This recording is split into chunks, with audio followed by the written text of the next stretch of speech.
William Faulkner was an American writer who lived between 1897 and 1962. He was a Nobel Prize laureate or a Nobel Prize winner for literature, and from a brief reading of his biography on Wikipedia, I learned that he seems to have been against desegregation and argued that civil rights movements must go slow. James Baldwin was critical of him for this philosophy, and on the surface, his philosophy contradicts the quote in this podcast. William Faulkner was from the southern part of America, and I hypothesize that his southern upbringing influenced his outlook towards issues like desegregation. We need to be fair and not judgmental because not one of us is perfect. We are all a bundle of influences that come from, our childhood, our friends, our family, and anybody we look up to and things that we read. And in today's world, social media. So I don't intend to analyze Mr. Faulkner because I don't know enough about him. Criticizing other people is a global phenomenon. It's a global hobby, and I prefer to avoid falling into this trap. Instead, I'm going to focus on his quotation. William Faulkner urged us in the quotation to stand up against injustice and unfairness. And in short, he urged us not to be cowards. I'm also not going to go into a detailed analysis of the definition of injustice and justice to avoid tying myself into little knots. These are words which are easy to talk about, but almost impossible to define. It's like the word democracy and the other word socialism and communism. How do you define them? Put 10 people into a room, you get 20 definitions of each. So I'm going to avoid that, and I'm going to avoid falling into this trap. I will admit that it takes courage to stand up against injustice and cruelty, especially in today's world.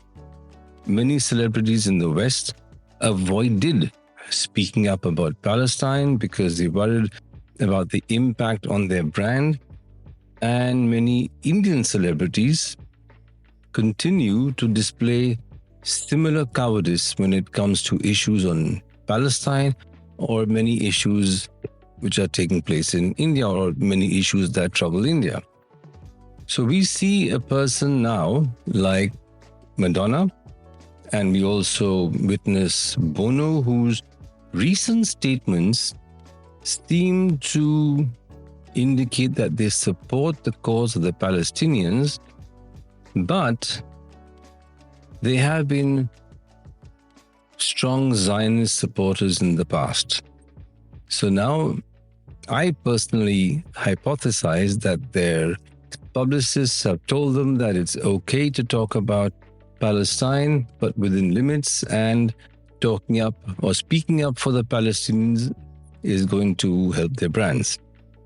These people are not brave, and nor do they have or uphold consistent and high moral standards. In fact, I would call them opportunists, and I wager a bet that their need or their sudden desire to speak about Palestine is only so that they can get a few brand deals, because that's the name of the game. On the other hand, you have people like Gary Lineker and Susan Sarandon, who've had the courage to stand up for what they believe in.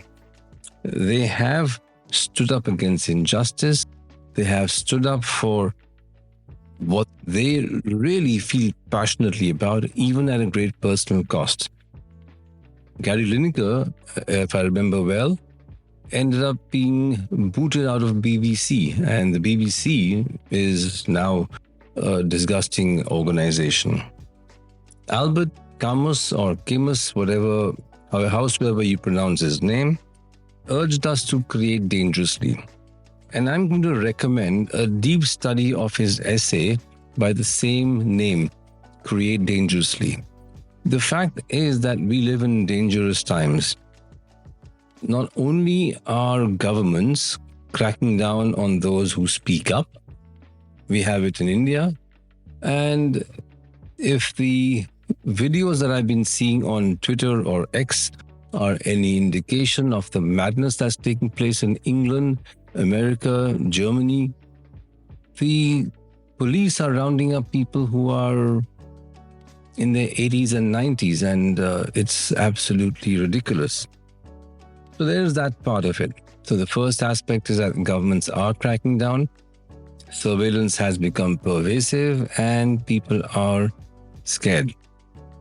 And then, of course, there is the case or the situation where you have these influencers or celebrities who are worried about losing contracts and maybe not getting a job again.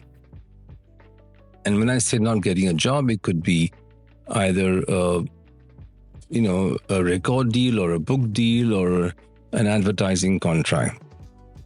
So when so much money and prestige is at stake, how many actually have the courage to create dangerously and to stand up for what they believe in? It's easy enough to stand up and criticize the government when the government is okay and when the government is willing to be criticized. I mean, our previous government, which Dr. Manmohan Singh headed, was open to criticism. And then we had a whole bunch of celebrities in India who would stand up and criticize the government. Every one of them has gone into their shell now, and they only emerge when they have to praise the government. That's just the way that life goes. On the other hand, I also believe that when they refuse to create dangerously, their work becomes shallow, hypocritical, and it just starts to become very bland, boring, superficial, but that's possibly the life or the times that we live in. There is, of course, another group of creators, people like me who are not big creators. We don't have these big brand deals, but neither do we have a team of lawyers and publicists who will stand up for us in case we get hauled up and put into jail.